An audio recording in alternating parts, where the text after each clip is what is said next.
नवरात्रि का छठा दिन माँ दुर्गा की छठी शक्ति माँ कात्यायनी का दिन होता है।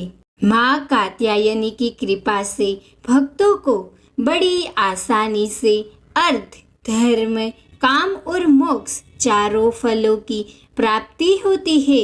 उसके रोग, शोक, संताप और भय नष्ट हो जाते हैं। जन्मों के समस्त पाप भी नष्ट हो जाते हैं। तो आज हम अपने शिशु के साथ माँ कात्यायनी के गुणों का वर्णन करेंगे और गर्भ संवाद करते हैं। उसके बाद माँ कात्यायनी की कथा सुनेंगे।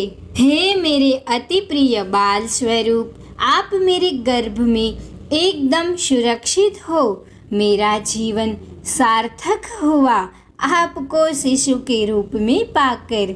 बेटा, आज मैं आपको माँ कात्यायनी के गुणों का वर्णन सुनाऊंगी एवं कथा भी सुनाऊंगी।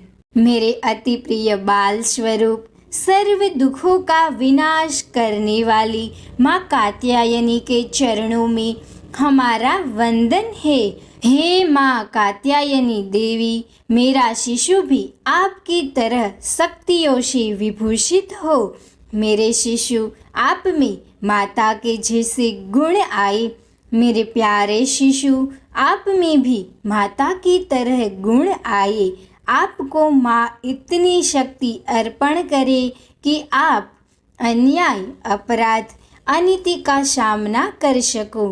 हे मेरे राज दुलारे, आपको माँ कात्यायनी इतनी शक्ति अर्पण करे कि आप अन्याय के सामने लड़ने के लिए समर्थ हो और आपको भ्रष्टाचार को खत्म करने की शक्ति दे। हमेशा आप सत्य के मार्ग पर चलकर विजय प्राप्त करो। ऐसी मैं माँ कात्यायनी से प्रार्थना करती हूँ और मैं आप में शौर्यवान और बहादुर जैसे गुण आए। माँ की हर एक भुजा सबको कुछ देने के लिए है। आप भी अपना हाथ सबको देने के लिए बढ़ाओ। आप दयावान, निडर, साहसी बनो। ऐसी मैं कात्यायनी माता से प्रार्थना करती हूँ। माँ कात्यायनी की कृपा आप पर सदैव बनी रहे।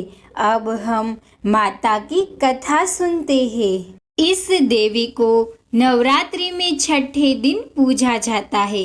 कात्य गोत्र में विश्व प्रसिद्धि महर्षि कात्यायन ने भगवती पारंबा की उपासना की, कठिन तपस्या की। उनकी इच्छा थी कि उन्हें पुत्री प्राप्त हो। माँ भगवती ने उनके घर पुत्री के रूप में जन्म लिया, इसीलिए यह देवी कात्यायनी कहलाई। इनका गुण शोध कार्य है, इसीलिए इस वैज्ञानिक युग में कात्यायनी का महत्व सर्वाधिक हो जाता है।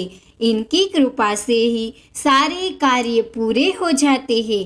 ये वैद्यनाथ नामक स्थान पर प्रकट होकर पूज गई। माँ कात्यायनी अमोघ फलदायिनी है।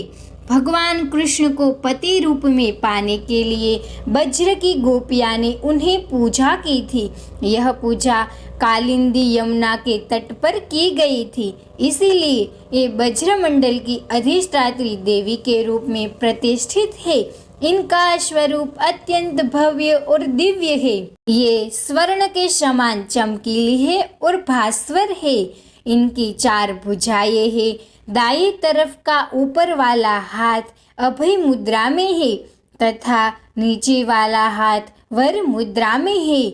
माँ के बाईं तरफ के ऊपर वाले हाथ में तलवार है व नीचे वाले हाथ में कमल का फूल है।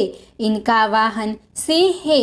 इनकी उपासना और आराधना से भक्तों को बड़ी आसानी से अर्थ, धर्म, काम और मोक्ष चारों फलों की प्राप्ति होती है। उसके रोग, शोक, संताप और भय नष्ट हो जाते हैं। जन्मों के समस्त पाप भी नष्ट हो जाते हैं। इसीलिए कहा जाता है कि इस देवी की उपासना करने से परम पद की प्राप्ति होती है। अब मेरे साथ बोलो, माँ कात्यायनी को वंदन है। माँ कात्यायनी को बार बार वंदन है। जय माता दी।